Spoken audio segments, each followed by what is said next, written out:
Good morning students. BSc part 1 paper 3 में हम पढ़ रहे थे टेरिडोफिटिक प्लांट्स। इसी सीक्वेंस में हमने सबसे पहले पढ़ा लाइकोपोडियम। डिफरेंट लेक्चर्स में लाइकोपोडियम पढ़ने के बाद हम अब पढ़ेंगे सिलेजिनेला। सिलेजिनेला प्लांट्स को जैसे कि हम जानते हैं कॉमन नेम इसका है लिटिल स्पाइक या क्लब स्पाइक या क्लब मॉस के नाम से इसको जाना जाता है। अगर हम सिलेजिनेला की सिस्टमैटिक पोजीशन देखें तो इसको हम टेरिडोफाइट ग्रुप में रखते हैं, क्योंकि टेरिडोफाइट में प्लांट बॉडी रूट, स्टेम और लीव्स में क्लियरली डिफरेंशिएटेड होती है। और टेरिडोफाइट ऐसे प्लांट है, फर्स्ट प्लांट है जिनमें कि वेस्कुलर सिस्टम प्रेजेंट होता है, या हम कह सकते हैं कि वेल डिफाइंड वेस्कुलर सिस्टम पाया जाता है। माइक्रोफिलोफाइटा ऐसा ग्रुप है जिसमें कि लिग्यूल प्रेजेंट है या एब्सेंट है। इसके बेसिस पर इसको लिग्यूलोप्सिडा और लिग्यूलोप्सिडा दो में डिवाइड किया गया है। लाइकोपोडियम लिग्यूलोप्सिडा में था, जबकि सिलेजिनेला लिग्यूलोप्सिडा को बिलोंग करता है। लिग्यूलोप्सिडा जैसे कि नाम से ही क्लियर है कि इसमें लिग्यूल्स प्रेजेंट होते हैं, या हम कह सकते हैं कि इसकी लीव्स जो है लिग्यूलेटेड लीव्स होती हैं। और इसके मेंबर्स में हेटेरोस्पोर्स पाए जाते हैं, या ये हेटेरोस्पोरस प्लांट्स है। हेटेरो मतलब डिफरेंट, अनलाइक लाइकोपोडियम जिसमें कि होमोस्पोर्स है, यहाँ पर हेटेरोस्पोर्स है। हेटेरो मीन्स मेगास्पोर्स और माइक्रोस्पोर्स इसमें अलग अलग होते हैं, या दो तरह के स्पोर्स होते हैं। बड़े वाले मेगास्पोर्स कहलाते हैं, छोटे वाले माइक्रोस्पोर्स कहलाते हैं। मेगास्पोर्स मेगास्पोर एंजिम में बनते हैं और माइक्रोस्पोर्स माइक्रोस्पोर एंजिम में बनते हैं। इसके बाद ऑर्डर है सिलेजिनेल्स। सिलेजिनेल्स में स्पोरोफिटिक प्लांट जो है हर्बेशियस होता है, जिसमें कि पत्तियां पाई जाती है जो कि बहुत ही स्मॉल होती है, छोटे साइज की होती है। हेटेरोस्पोरस है ये, जिसमें कि माइक्रोस्पोरोफिल और मेगास्पोरोफिल जो है सेपरेटली एक्सिस के चारों ओर, अक्ष के चारों ओर अरेंज रहते हैं। सिलेजिनेल्स की फैमिली है सिलेजिनेसी। सिलेजिनेसी में स्टेम जो है हर्बेशियस है, डॉर्सिवेंट्रल है या इरेक्ट है। इसमें गैमेटोफिटिक प्लांट जो है वो बहुत ही हासिल या रिड्यूस्ड है, या हम कह सकते हैं कि कम विकसित है। सिलेजिनेसी फैमिली का केवल एक ही जीनस ऐसा है जो कि लिविंग है, आज जीवित पाया जाता है, जो है सिलेजिनेला। सिलेजिनेला में सबसे इंपॉर्टेंट कैरेक्टर है कि इसकी जो जड़ें हैं वो राइजोफोर से अराइज होती है, रूट्स ओरिजिन फ्रॉम राइजोफोर। और दूसरा इंपॉर्टेंट कैरेक्टर है कि इसके स्टेम में ट्यूबरकुलेटेड एंडोडर्मिस पाई जाती है। जब हम स्टेम की एनाटॉमिकल स्ट्रक्चर पढ़ेंगे तब हम इसको अच्छे से पढ़ेंगे कि स्तंभ की एंडोडर्मिस जो है वो ट्यूबरकुलेटेड होती है। तो ये थी सिलेजिनेला की वर्गीकृत स्थिति या सिस्टमैटिक पोजीशन। अगर हम सिलेजिनेला के हैबिट और हैबिटेट के बारे में बात करें तो सिलेजिनेला ट्रॉपिकल रीजन्स में पाई जाती है। टेम्परेट रीजन्स में ये बहुत कम मात्रा में पाई जाती है, जबकि एल्पाइन रीजन्स में एब्सेंट होती है। इसकी बहुत सारी स्पीशीज नोन है, जिसमें से इंडिया में अबाउट 17 स्पीशीज पाई जाती है। 70 स्पीशीज जो है इंडिया में पाई जाती है। अलग अलग तरह की स्पीशीज अलग अलग नेचर की होती है। प्रोस्टेट जो कि जमीन की सतह के साथ वृद्धि करती है। शान जिसे हम कहते हैं, जैसे कि सिलेजिनेला क्रेसियाना जो है प्रोस्टेट स्पीशीज है। इरेक्ट या उधर या जिसको कहते हैं सीधी खड़ी स्पीशीज है सिलेजिनेला एरिथ्रोपस, सिलेजिनेला ट्रैक्योफिला। ये जो है इसकी इरेक्ट स्पीशीज है। क्लाइंबर में है सिलेजिनेला वाइलिडिनोइन और सिलेजिनेला एलिगेंस। ये जो स्पीशीज है, जो सिलेजिनेला की क्लाइंबर स्पीशीज है, इसमें राइजोफोर पर स्पंज लाइक स्ट्रक्चर पाई जाती है, जो कि उसको आधार से चिपककर क्लाइंब करने में हेल्प करती है। इसके अलावा इसकी कुछ अधिपादपीय एपिफिटिक स्पीशीज होती है, जो कि दूसरे ट्रीज पर ग्रो करती है। ऐसे ट्रीज पर ये चढ़ती है जो कि मॉस से कवर्ड होते हैं, और इसकी स्पीशीज है सिलेजिनेला ऑरिगेना। सिलेजिनेला ऑरिगेना एक एपिफिटिक प्लांट है।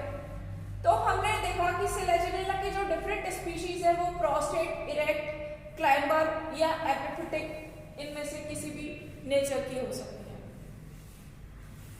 अगर हम जीरोफिटिक स्पीशीज की बात करें, राजस्थान में जो पाई जाती है वो जीरोफिटिक स्पीशीज है सिलेजिनेला की, जिसमें से सिलेजिनेला रूपेस्ट्रिस सबसे कॉमनली पाई जाती है। वाइड डिस्ट्रीब्यूशन है राजस्थान में इसका, और ज्यादा भी पाई जाती है।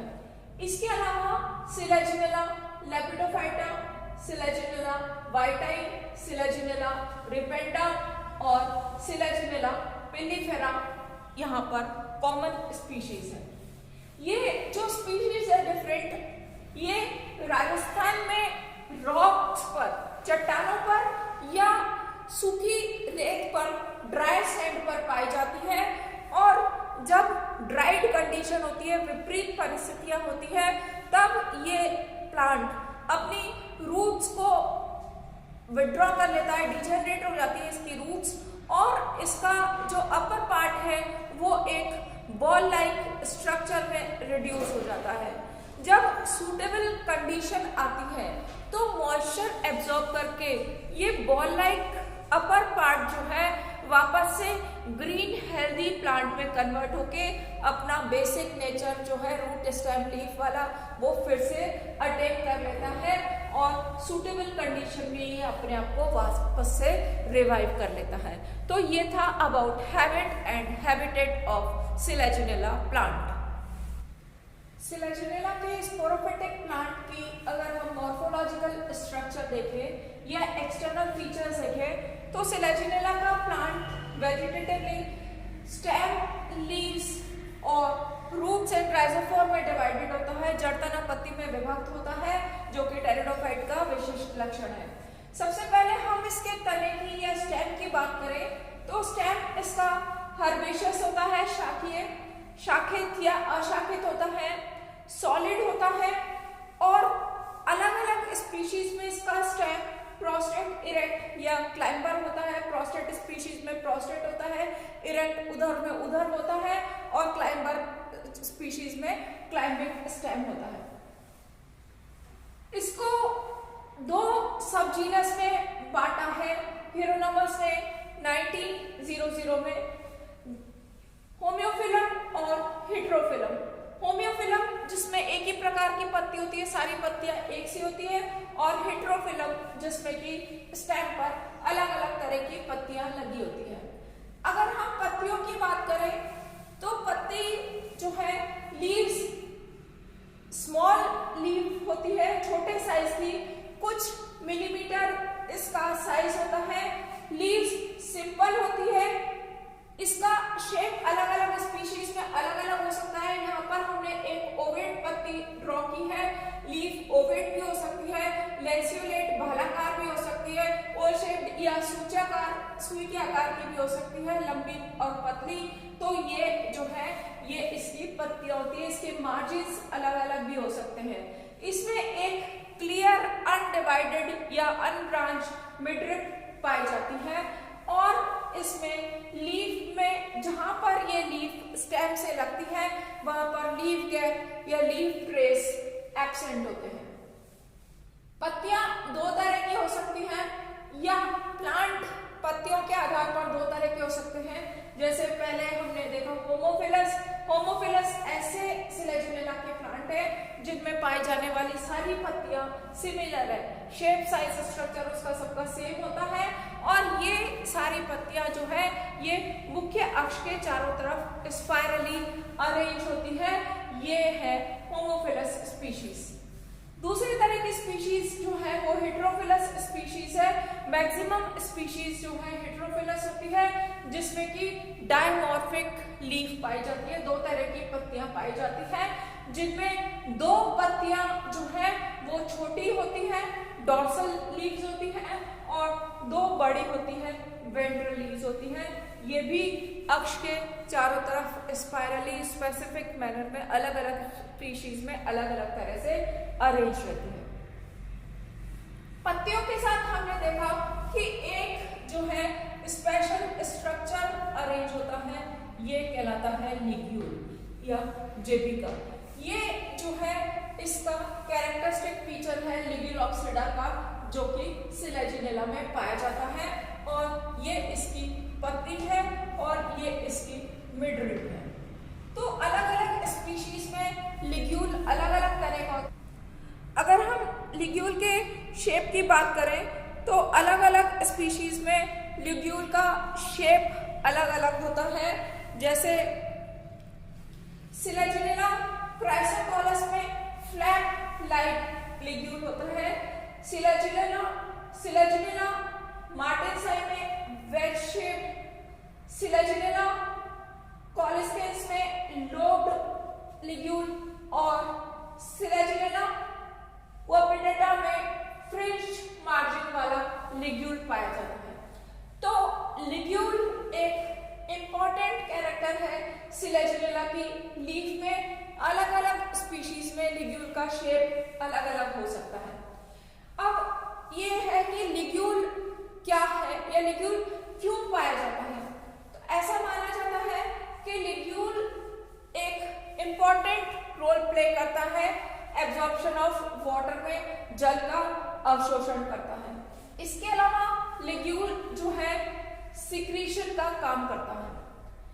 लिग्यूल जो है वो एडवर्स कंडीशन में लीफ और स्टेम को ड्राई होने से बचाता है, सूखने से बचाता है तने और पत्तियों को। तो ये जो है लिग्यूल के मुख्य कार्य है सिलेजिनेला प्लांट में।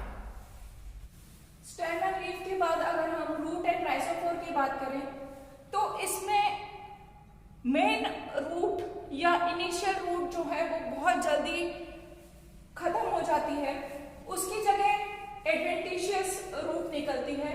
एडवेंटिशियस रूट्स राइजोफोर से निकलती हैं और अलग अलग स्पीशीज में इनके ओरिजिन जो है अलग अलग जगह से होता है। जैसे फॉर एग्जांपल सिलेजिनोइडिस में बेस ऑफ स्टेम से एडवेंटिशियस रूट्स निकलती है। अगर हम सिलेजिनेला क्रेसियोना की बात करें तो सिलेजिनेला क्रेसियोना में जहां पर राइजोफोर एंड होता है वहां पर ये जो रूट्स है वो गुच्छे के रूप में बंच के फॉर्म में राइजोफोर के सिरे से निकली रहती है। तो ये जो जड़ है इसकी जड़ें ये एडवेंटिशियस रूट है क्योंकि मेन रूट इसकी बहुत जल्दी ही खत्म हो जाती है, नष्ट हो जाती है। राइजोफोर जो है यहाँ पर राइजोफोर हमेशा लीफ के बेस से अराइज होता है। लीफ के बेस से नीचे की तरफ राइजोफोर निकलता है और ऊपर की तरफ ब्रांच निकलती है। इसका राइजोफोर लॉन्ग सिलेंड्रिकल स्ट्रक्चर है जिसमें कि पत्तियां अनुपस्थित होती है। ये लीफलेस स्ट्रक्चर है और पॉजिटिवली जियोट्रॉफिक है। राइजोफोर का ओरिजिन अलग अलग साइंटिस्ट के अलग अलग अकॉर्डिंग है। पहला ओरिजिन जो है वो उसका रूट कैपलेस रूट इसको मानते हैं, या ये जो साइंटिस्ट है ये इस राइजोफोर को रूट मानते हैं, ऐसी जड़ जिसमें कि मूल गोप या रूट कैप एब्सेंट हो। इसका कारण ये बताते हैं क्योंकि ये पॉजिटिव जियोट्रॉपिक है जो कि रूट का कैरेक्टरिस्टिक फीचर है। इसका स्ट्रक्चर सेम है रूट के जैसे और इसमें रूट के जैसे ही नोड और इंटरनोड एब्सेंट है। इसके अलावा ये मोनोस्टिलिक है। जो मल्टीस्टिलिक या डायस्टिलिक प्लांट है उनमें भी रूट जो है मोनोस्टिलिक होती है, जो इसके रूट नेचर को जो है ये जस्टिफाई करती है। तो फर्स्ट ग्रुप के अकॉर्डिंग ये ऐसी जड़ है जिसमें कि मूल गोप नहीं पाया जाता। दूसरे साइंटिस्ट के अकॉर्डिंग ये एक ब्रांच है, ऐसी ब्रांच है जिसमें कि पत्तियां नहीं है, ये एक लीफलेस ब्रांच है। इसके सपोर्ट में ये व्यू देते हैं कि इनका ओरिजिन जो है एक्सोजेनस है, इसमें रूट कैप और रूट हेयर्स नहीं पाए जाते और ये डेवलप होती है from angel meristem of stem. इसके अलावा ये जो है एक्सपेरिमेंटली जब इसको डेवलप किया जाए तो ये शाखा में डेवलप हो जाती है, पत्ती वाली शाखा में इसको प्रायोगिक तौर पर डेवलप किया जा सकता है। तो इसलिए इस ग्रुप का मानना है कि ये जो राइजोफोर है ये लीफलेस ब्रांच है। अलग अलग साइंटिस्ट का मानना है, कुछ ये मानते हैं कि ये जड़ है जिसमें कि मूल गोप नहीं है और कुछ ये मानते हैं कि ये शाखा है जिसमें कि पत्तियां नहीं है। तो ये जो राइजोफोर है ये इसकी मॉर्फोलॉजी है। आज के लेक्चर में हमने सिलेजिनेला के बारे में पढ़ा कि सिलेजिनेला टेरिडोफिटिक प्लांट है, उसकी वर्गीकृत स्थिति क्या है, हमने क्यों उसको उस स्थिति में रखा है, लक्षण उसके हमने पढ़े। इसके अलावा हमने उसके हैबिट और हैबिटेट पढ़े कि कहाँ पर प्रकृति में नेचुरली कहाँ पर पाया जाता है। वेरिड हैबिटेट में पाया जाता है, इसकी बहुत सारी स्पीशीज नोन है जो कि ट्रॉपिकल रीजन से लेके डेजर्ट या जीरोफिटिक रीजन्स में पाई जाती है। उसके बाद हमने इसकी जो स्पोरोफिटिक प्लांट है उसकी मॉर्फोलॉजी के बारे में पढ़ा कि मॉर्फोलॉजिकली प्लांट रूट, स्टेम और लीफ में डिफरेंशिएटेड है। रूट, स्टेम और लीफ के अलावा इसमें राइजोफोर भी पाया जाता है। इसका मॉर्फोलॉजिकल नेचर या एक्सटर्नल फीचर्स या बाह्य आकारिकी के बारे में हमने आज पढ़ा। अपने अगले लेक्चर में हम इन्हीं पार्ट्स की इंटरनल स्ट्रक्चर या एनाटॉमी के बारे में पढ़ेंगे। आज के लिए बस इतना ही। Thank you.